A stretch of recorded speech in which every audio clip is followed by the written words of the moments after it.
यहाँ पर जो बैठे हुए हैं मनोज चौहान जी, आलोक शर्मा जी, डॉक्टर अमर सिंह जी साहब, केवल ढींगरा जी और केवल पठानिया जी, डॉक्टर शिका मील, अमित बावा जी और संदीप चौधरी जी और तमाम हमारे पत्रकार मित्रों, जैसा आप सब जानते हैं कि हरियाणा चुनाव चल रहे हैं और कांग्रेस ने जो है अभी हाल ही में दिल्ली में जो गारंटी कार्ड खड़गे साहब ने लॉन्च किया था, उस मौके पर हमारे अभी पीसीसी प्रेसिडेंट उदयवान जी और नेता प्रतिपक्ष भूपेंद्र सिंह हुड्डा जी और अजय माकन जी, के सी वेणुगोपाल जी, बाजवा साहब, हम सब वहाँ पर थे। आपने नोट किया होगा कि एक मैसेज दिया खड़गे साहब ने, और जो राहुल गांधी जी का मैसेज आप जानते हैं कि पार्लियामेंट के अंदर बार बार बोल रहे हैं, वो इस प्रकार से दिया गया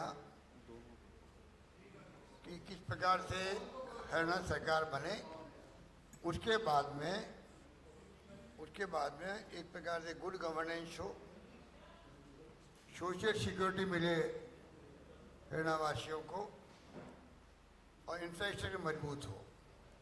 उसके अलावा जो प्रॉब्लम चाहे किसानों की है, चाहे वो मजदूरों की है, चाहे आम आदमी की है, मैं समझता हूँ कि गुड गवर्नेंस से बता जाती है। आप सब जानते हैं, मुझे वहाँ पर रिपीट करने की आवश्यकता नहीं। गारंटी कार्ड जो दिया गया उसमें मैं अपने अनुभव शेयर करना आपसे आया हूँ, क्योंकि मैंने देखा है कि गारंटी कार्ड में वो गारंटी हैं जो आपके जैन में आई होगी, किस प्रकार से, और हरियाणा एक प्रकार से मॉडल स्टेट बन सकता है देश के अंदर। एक तो स्टेट का क्षेत्रफल देखते हुए और जो गारंटी कार्ड दिए गए हैं उसके अंदर राजस्थान सरकार ने जो उन्हें प्रयोग किए थे, जो ओपीएस की बात थी, 25 लाख का बीमा जो है, ये हमारी एक प्रकार से आप समझ लीजिए कि चिरंजी योजना थी। पूरे देश के अंदर उनकी चर्चा हुई कि 25 लाख का बीमा कहीं है नहीं। प्रधानमंत्री का आयुष्मान भारत जैसे 5 लाख का बीमा है और लोग समझ नहीं पाते हैं। सिर्फ जो मनमोहन सिंह जी के वक्त में जो सर्वे हुआ था एसएससीसी, उस तक सीमित है वो। राजस्थान एकमात्र राज्य था जिसने पूरे प्रदेशवासियों के लिए लागू की स्कीम, और मैं कहना चाहूँगा यहाँ की सरकार बनेगी वो पूरे प्रदेशवासियों में लागू करेगी 25 लाख का बीमा। उसी प्रकार से आपको मालूम है कि गैस सिलेंडर पहली बार हिंदुस्तान में मैंने अनाउंस किए थे 500 रुपये, और लागू भी हमने कर दिया। तो कहने का मतलब ये है कि बिजली फ्री का अनाउंसमेंट हमने किया, उस लागू कर दिया। तो जो एमएसपी में जो गारंटी दी गई है प्रदेशवासियों को, उसमें 2 लाख पक्की नौकरी की बात है। आपके यहाँ जो पेंशन मिलती है, अभी भी मिलती है, मेरे ख्याल 4,000 मिलती होगी अभी, ओल्ड एज पेंशन 3,000 मिलती होगी। अब 6,000 का वादा किया गया है। मैं समझता हूँ ये हिंदुस्तान में सबसे ज़्यादा होगा हरियाणा के अंदर। मेरे ख्याल से हमारे वहाँ भी इतनी पेंशन नहीं मिलती है। महिलाओं को 2,000 रुपये गारंटी दी जा रही है अलग से। जातिगत सर्वे का राहुल जी किन शब्दों में अनाउंस कर रहे हैं आप सबको मालूम है, वहाँ पर रिपीट नहीं करना चाहता। तो कहने का मतलब ये है कि जो जो वादे किए गए आपसे, ये सब वादे वो हैं जो सोच समझ के किए गए हैं। जो मैं मुख्य रूप से कहना चाहूँगा, मैनिफेस्टो जल्दी आपके सामने आ रहा है। तो ये तमाम जो राहुल गांधी जी ने, खड़गे साहब ने कहा है, आप जनता को इन्वॉल्व करो, प्रदेशवासियों को, वो चाहते क्या है, उसके आधार पर नई शुरुआत हुई है कि हम वादे वो करें जो निभा सकें। और मैं समझता हूँ कि उसी रूप में आप देखेंगे 10 साल पहले कांग्रेस शासन के और 10 साल बीजेपी शासन के। आप सब पत्रकार बंधु हमारे मित्र हैं, आप ज़्यादा कौन समझ सकता है कि दोनों में रात दिन का फर्क है। सारी जो संस्थाएं देश की है इम्पोर्टेंट, वो तमाम संस्थाएं कांग्रेस शासन में आई है। मेरे पास बहुत लंबी फहरिस्त है, आप ज़्यादा जानते हैं। आईआईटी हो, एम्स हो, चाहे वो निफ्ट हो, तमाम तरह की संस्थाएं जो है वो कांग्रेस शासन में आई थी। आप सबको मालूम, हुड्डा जी थे मुख्यमंत्री। और 10 साल में क्या हुआ, टाइम पास किया गया। 9.5 साल में उन्होंने हटा दिया मुख्यमंत्री जी को। आप बताइए 9.5 साल किससे कहते हैं?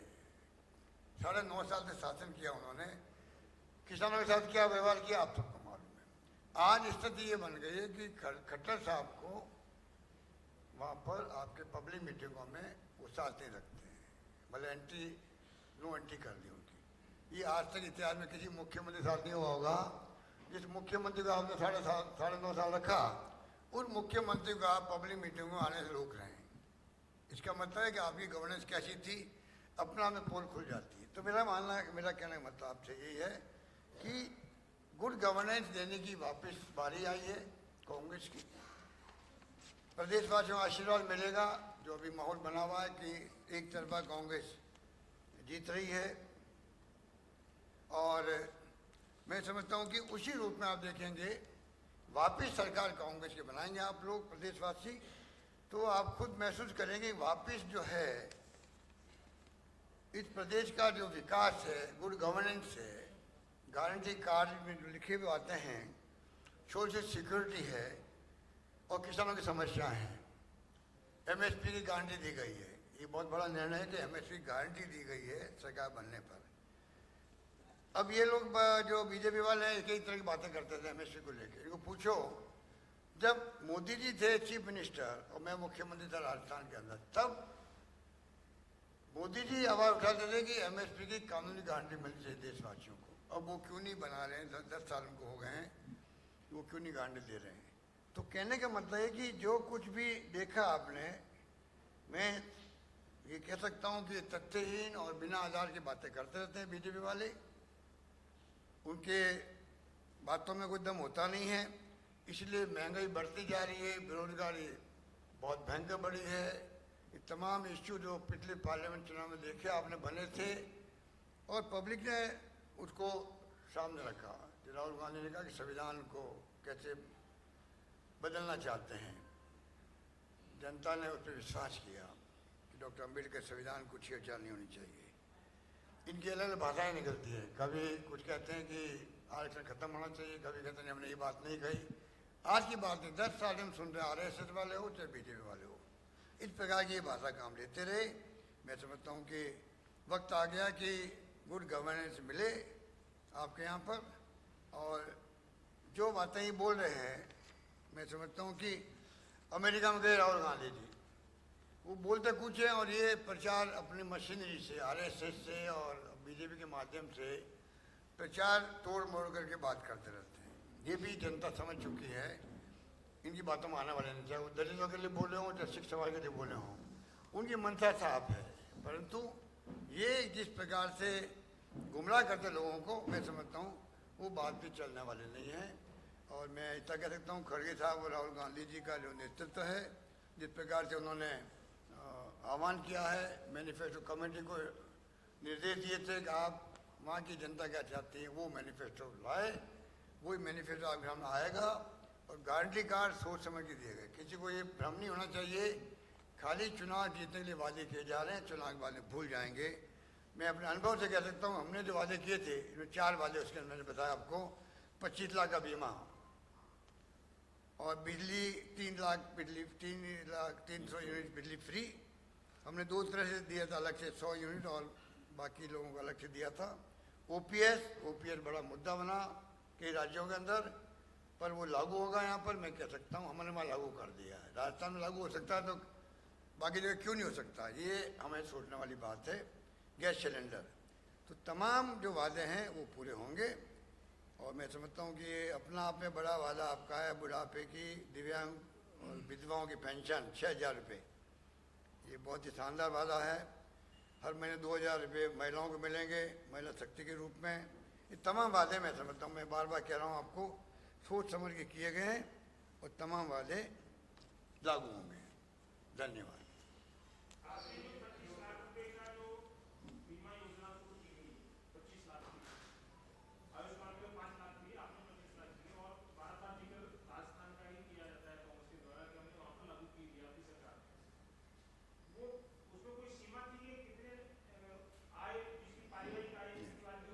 कुछ नहीं किया, कुछ नहीं किया।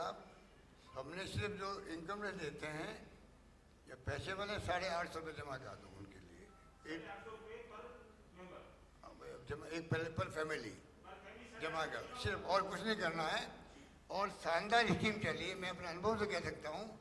सबसे पॉपुलर हुई है स्कीम तो हमारी राजस्थान में ही हुई है, जिसमें पूरा इलाज, घुटने बदलवा रहे हैं लोग, किडनी के ट्रांसप्लांट करवाने, कोई कैंसर का है, पूरा इलाज फ्री हुआ। बल्कि हमारे जो पैकेज हैं 10-12 लाख 15 लाख के, हमने यहाँ तो छूट दे दी। कोई आदमी अगर बॉम्बे या चंडीगढ़ या चेन्नई इलाज करवाना चाहें, वहाँ अगर 20 लाख लग रहे हैं उसके, तो 15 लाख का पैकेज हमने दे रहे हैं, वो 15 लाख पैकेज वहाँ शिफ्ट हो जाएगा। तो उसमें बहुत डिटेल्स में नहीं जाना चाहता, पर बहुत शानदार योजना थी। कोई व्यक्ति बीमार होए, भर्ती होता है ऑपरेशन में, तो 5 दिन पहले से शुरू हो जाएगा उसका इलाज, और जब वो छुट्टी मिलेगी उसको 15 दिन बाद तक का खर्चा सरकार देगी। तो बहुत शानदार ये हमारा प्रयोग रहा। अभी हमने वादा किया था 50 लाख तक का। ये मैं इसलिए भी कहना चाहता हूँ, सब लोग 25 लाख में नहीं आते हैं, कितने लोग आएंगे? तो हर फैमिली को गारंटी मिल जाती है कि अगर मान तकलीफ आ गई तो हमें मतलब लाभ 25 लाख तक का मिल सकता है। ये अपना में बहुत बड़ा एक इंश्योरेंस था हर परिवार के लिए।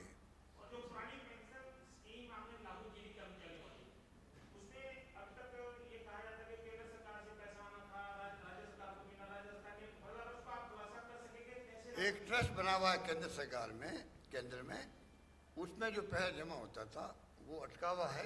वो हमारा उनसे कम्युनिकेशन है, आज नहीं तो कल मिलेगा, जब कर्मचारी रिटायर होगा तब मिलेगा। वो तो पैसा मिलना ही है, क्योंकि वो अलग ट्रस्ट का पैसा है। और वो स्कीम जो ओपीएस की थी वही शानदार थी। आज भी हमारे कर्मचारी जो हैं, यूपीएस जो आया उसको लोग मान नहीं रहे हैं, मांग कर रहे हैं हमें ओपीएस ही चाहिए, उसी में सिक्योरिटी लोगों की है। बाकी जो स्कीम आ रही है आपकी, जो एनपीएस थी, वो शेयर मार्केट के आधारित थी। आप कल्पना कीजिए, शेयर मार्केट का कभी सेंसेक्स ऊपर जाता नीचे जाता है, उस वक्त जब वो रिटायर होगा कर्मचारी, उसे कैसे आप उम्मीद करते हो वो वास्तव में कहाँ पहुँचा होगा? तो आप कैसे उसे लिंक कर सकते हो? आर्मी में उसको लागू किया गया, ओपीएस रखा गया, बीएसएफ में नहीं रखा गया। जुडिशरी वाले कह रहे हैं कि हम नहीं मानते इसको, तो आप भेदभाव होने लग गया।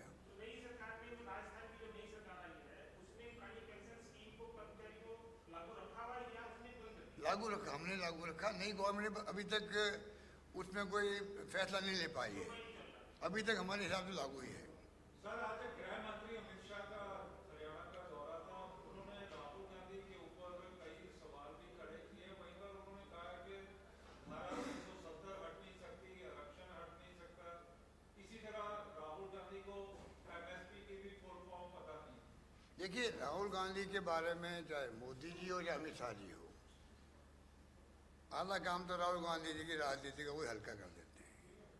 क्योंकि जितना वो आरोप लगाते हैं, बोलते हैं, पार्लियामेंट के अंदर तो 6 कैबिनेट मंत्री खड़े हो गए, राहुल गांधी जी बोल रहे थे तो प्रधानमंत्री खड़े हो रहे हैं, बार बार गृह मंत्री खड़े हो रहे हैं, शिवराज सिंह जी खड़े हो रहे हैं, राजनाथ सिंह जी खड़े हो रहे हैं, 2-1 मंत्री और होंगे, 6 मंत्री खड़े हो गए।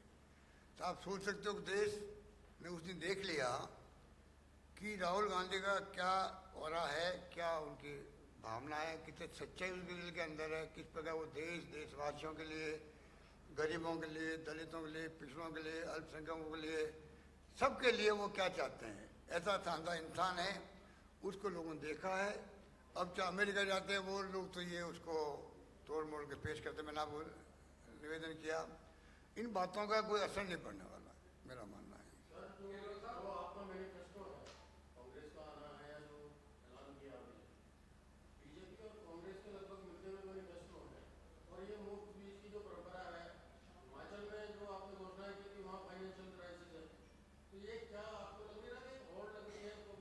देखिए, फाइनेंशियल क्राइसिस हिमाचल में, मैं उसकी जानकारी मुझे नहीं है, पर मैं इतना कह सकता हूँ कि फाइनेंशियल सरकार जो बीजेपी की थी, उसने बाद में बनी है कांग्रेस सरकार, तो बीजेपी के क्या फैसले थे उसका इफेक्ट होगा, उस कारण प्रॉब्लम आई होगी।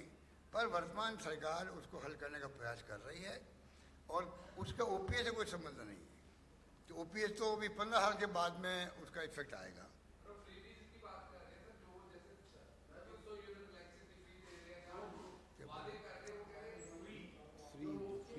फ्री दे रहे हैं 2000 रुपये, बिजली फ्री का वहाँ पर हिमाचल में। देखिए आप तेलंगाना में, कर्नाटक में लागू हो रही सब जगह, वहाँ भी लागू होगी। आगे पीछे टाइम हो सकता है, जैसे हमारी सरकार बनी बीजेपी की राजस्थान के अंदर, अब वो भी कई स्कीमें लागू करना चाहते, लागू नहीं कर पा रहे अभी भी। पर मेरा मानना है कि अल्टीमेटली अगर आपने सोच समझ के दिए हैं मैनिफेस्टो के अंदर या गारंटी कार्ड दी है, तो उस वक्त भी सोचना चाहिए कि लागू हो पाएगी नहीं हो पाएगी। कांग्रेस के मैं कह सकता हूँ, जब लॉन्च हुआ था, खड़गे साहब ने लॉन्च किया उस दिन हम सब बैठे हुए थे, तो स्पष्ट कहा गया कि ये सब सोच समझ करके जो मैनिफेस्टो कमेटी बनाई है उनको पूरा एग्जामिन किया उन लोगों ने, फाइनेंशियल एक्सपर्ट है उनसे राय ली गई, उसके बाद में तमाम योजना लाई गई है। अब वक्त बताएगा आपको, और कांग्रेस गवर्नेंस करना जानती है, इसीलिए मैंने आपको कहा कि 10 साल का कांग्रेस शासन, 10 साल का बीजेपी शासन, इसका अगर तुलना कर लेंगे लोग तो कांग्रेस भारी बहुमत से जिताएंगे, और 3/4 बहुमत आ जाए तो आश्चर्य नहीं करना चाहिए। 2/4 की तो पार करेगी ही करेगी। ये स्थिति आज हरियाणा के अंदर बनी हुई है।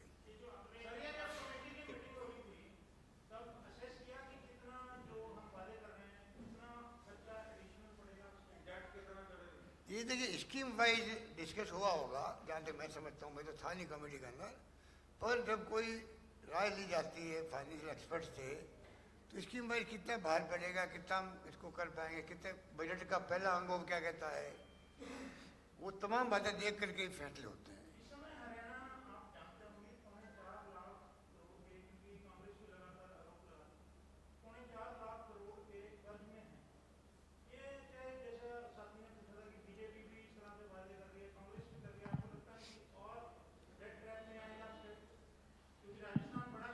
देखिए राजस्थान भी कर्जे में है, हिंदुस्तान में लगभग सब राज्य कर्जे में होते हैं, भारत सरकार खुद ही लाखों करोड़ के कर्जे में है। इसकी चिंता नहीं करनी चाहिए। ये जो फिजिकल डेफिसिट और फिजिकल जो पैरामीटर्स है वो नॉर्म्स पूरे होने चाहिए, वरना बिना कर्जे लिए आप विकास कर नहीं सकते। जो सिस्टम बना फाइनेंशियल, उसके अंदर कोई भी राज्य सरकार हो जो विकास करवाती है उसमें उनको लोन लेना ही पड़ता है। लोन लेती है तभी वो विकास करा पाती है, पर लोन का वापस रीपेमेंट का सिस्टम है, ब्याज देने पड़ते वापस, ब्याज चुकाना पड़ता है, वो तमाम जो पैरामीटर है वो सही होना चाहिए, उसके बाद में कर्जा लेने में कोई हर्ज नहीं होता है। ये फाइनेंशियल एक्सपर्ट की राय होती है।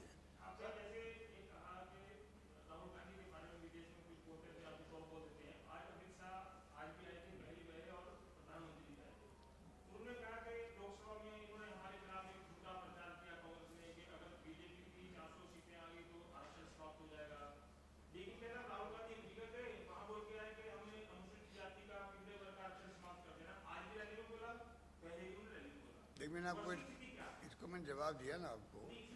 राहुल गांधी ने वही कहा जो आप और हम सब सोचते हैं।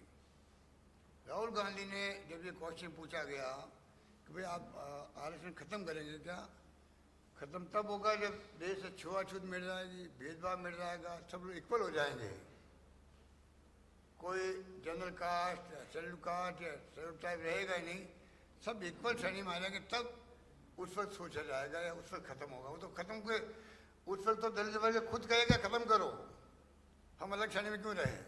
जिस वक्त ये स्थिति बनेगी, छुआछूत खत्म हो जाएगा देश से, तमाम फाइनेंशियल स्थिति सबकी बराबर हो जाएगी लगभग, तब दलित वर्ग खुद कहेगा कि हमें क्यों रख रहे हो भाई, हमें स्टिग्मा क्यों हमारे ऊपर। तो वो राहुल गांधी की भावना थी, इन्होंने तोड़ मोड़ के पेश कर दी। ये घबराए हुए हैं, मैं ये कहना चाहूँगा, प्रधानमंत्री खुद घबराए हुए हैं, अमित शाह जी घबराए हुए हैं, नंबर 1 नंबर 2 ज़्यादा घबराए हुए हैं, बाकी लोग तो सब सोचते हैं क्या हो रहा है देश के अंदर। पर मैं समझता हूँ कि इससे जो है जनता समझ गई है, क्योंकि इन्होंने पूरे आंदोलन शुरू किया, जुलूस निकाले, कोई फर्क नहीं पड़ा। सिखों को इन्होंने गुमराह किया। उन्होंने क्या कहा, ये हिंदू राष्ट्र की बात जब करते हैं, अगर हिंदू राष्ट्र बन गया तो कौन जो है धर्म के लोग वो अपने धर्म धार्मिक अनुष्ठान को पूरा कर पाएगा क्या। उसके अंदर सिखों के लिए कहा भाई कि कड़ा पहनते हैं, पगड़ी पहनते हैं, उस वक्त क्या पहन पाएंगे क्या जब आप एक धर्म का राष्ट्र बना दोगे। आज ये मुस्लिम माइनॉरिटी की बात करते हैं, कल सिख माइनॉरिटी की बात करने लगे, इनका कौन क्या भरोसा करे। इनकी क्रेडिबिलिटी रही नहीं है देश के अंदर, ये मैं कह सकता हूँ। सर, हरियाणा में किसान एक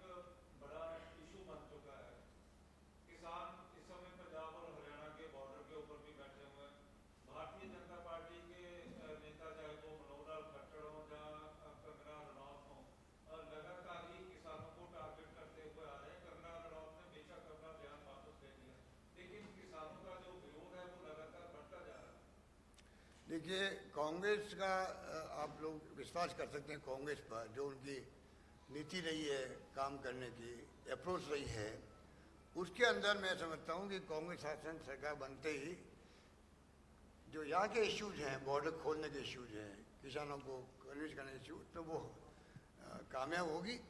और जो भारत सरकार के खाते में है काम, वो तो उनको ही करना पड़ेगा। तो इन किसानों का आभार बन करके यहाँ की सरकार जो है भारत सरकार के सामने भी पेश होगी, ये मैं कह सकता हूँ। दबाव बनाएगी कि आप किसानों की बात को मानो। देश के अंदर जो आपकी खुद की मंशा थी एमएसपी की, क्यों नहीं मानते हो? जी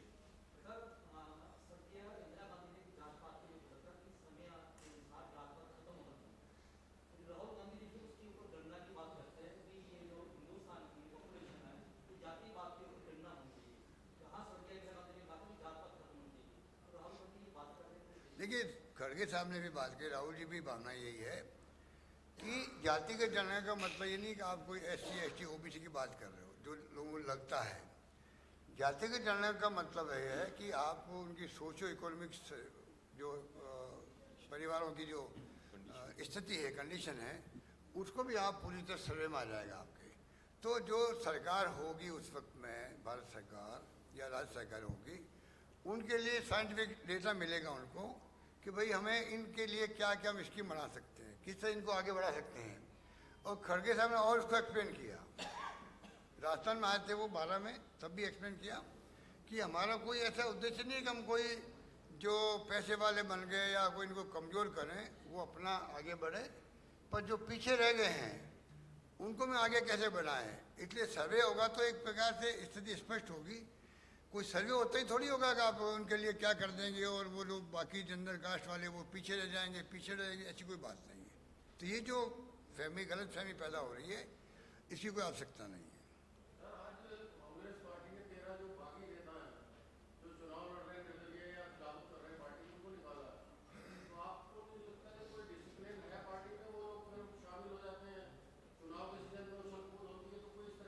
देखिए, तो जिला कांग्रेस कमेटी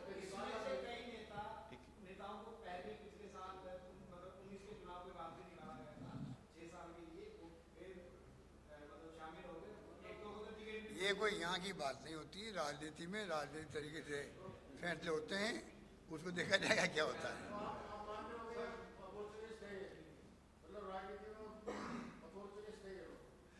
अभी पहले कुछ नहीं कह सकते, ये तो देखिए प्रोसेस होता है, आगे क्या स्थिति बनती है। जब एक तरफा जीत हो रही है कांग्रेस की, तो हम क्यों सोचे दूसरी बात।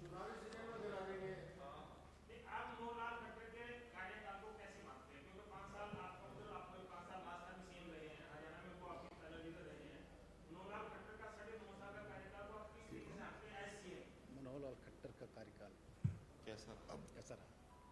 आप ज़्यादा जानते हो मुझसे।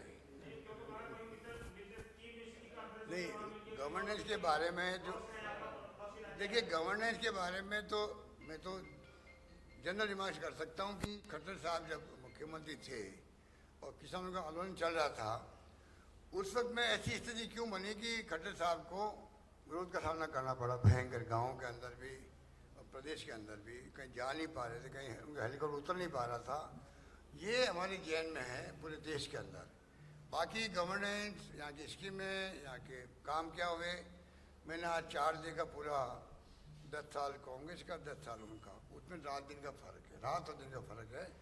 इतनी शानदार संस्थाएं, इतनी शानदार योजनाएं जो कांग्रेस शासन में बनी है प्रदेश के अंदर, मुझे तो बड़ा अच्छा लगा कि भाई बहुत ज़्यादा मतलब यहाँ पर विकास के काम, संस्थाओं के काम हुए हैं। सारी संस्था इम्पोर्टेंट होती है देश में, वो सब आ चुकी है यहाँ पर। तो ये मॉडल स्टेट बनाने के लिए मैं समझता हूँ कांग्रेस जैसी पार्टी को सत्ता में आना आवश्यक है, मेरा मानना है। राहुल गांधी जम्मू कश्मीर में कहते हैं कि 370 हटा देंगे, लेकिन अमित शाह आज रैली में भी बोल रहे थे जब तक हम हैं 370 नहीं हटेगी। जब तक यही तो हम पूछ रहे हैं, कब तक रहोगे, कब तक है वो। राहुल जी नहीं कहा जल्दी जाने वाले हैं, जल्दी हम आने वाले हैं, इसके मायने होते हैं। अब कब जाएंगे कब आएंगे तो टाइम बताएगा। पर जो हालात बने हैं, पहले गवर्नमेंट बीजेपी की थी देश के अंदर, आज एनडी गवर्नमेंट है, उससे आप समझ जाइए रात दिन का फर्क है। मैं तो ये कह सकता हूँ कि अमित शाह ने जो कहा है या मोदी जी जो कहते हैं उनकी बातों को आप ज़्यादा गंभीरता से नहीं लें यहाँ के हरियाणा के परिप्रेक्ष्य के अंदर, क्योंकि जिस प्रकार से वो बोल रहे हैं, शब्दों का प्रयोग कर रहे हैं राहुल गांधी के बारे में, राहुल गांधी के परिवार के बारे में, ये प्रधानमंत्री की भाषा नहीं हो सकती है। जो मैं समझता हूँ पूरा देश देख रहा हूँ उनको क्या भाषा बोल रहे वो, पहले भी अभी भी। यहाँ भी मैं देखता हूँ जो पब्लिक मीटिंग होती है, पब्लिक मीटिंग में भी उनकी मीटिंगें आप देख लो कैसी हो रही है। तो मेरे ख्याल से ये प्रधानमंत्री जी हो, अमित शाह जी हो, बोल रहे हैं, पर उनकी बातों में मैं नहीं समझता कि लोग समझते हैं। भाजपा ने एक प्रेस कॉन्फ्रेंस की है, उसमें उन्होंने बोला है कि गौरव भाटिया है, तो एक तरफ हरियाणा का लाल है महल सिंह सैनी, दूसरी ओर गांधी परिवार के दलाल हैं, और इसके साथ ही उन्होंने कहा है कि इसके लिए कहा है एक और 24 फसल पर MSP दिया जा रहा है, राज्य सरकार दे रही है, दूसरी ओर जमीन गौरव भाटिया का जमीन भी नहीं हो रही है, और इसके साथ साथ लैंडस्केप हुआ, सारा कुछ हुआ, उसके बारे में कुछ नहीं बोला जाता। अब वो पता नहीं गौरव भाटिया कौन है ये, बीजेपी क्या है, स्पोक्समैन है, तो उसके लिए मुझसे क्यों क्वेश्चन कर रहे हो? वो हमारे स्पोक्समैन है, वो जवाब दे देंगे आप। हमारे स्पोक्समैन जो है प्रदेश हरियाणा प्रदेश कांग्रेस कमेटी में है, वो जवाब दे देंगे, उसका चिंता नहीं करें। खत्म करें, थैंक यू। हैं?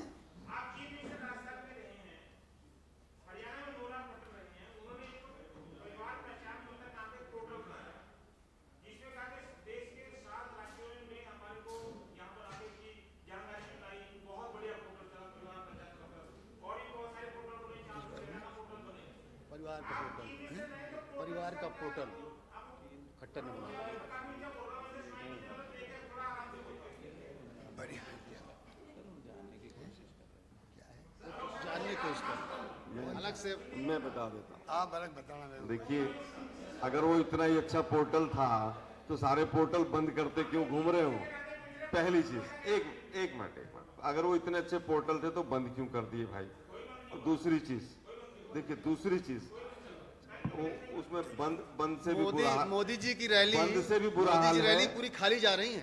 बंद से भी बुरा हाल है समझ उनका। सकते हैं। एक मिनट, उसमें कितनी डिस्क्रिमिनेशंस हैं उसके ऊपर तो हमने कार्टून बनाया है, और हम आएंगे तो जिसमें डिस्क्रिमिनेशन है जिन पोर्टल्स के अंदर, उनको हम बंद करें।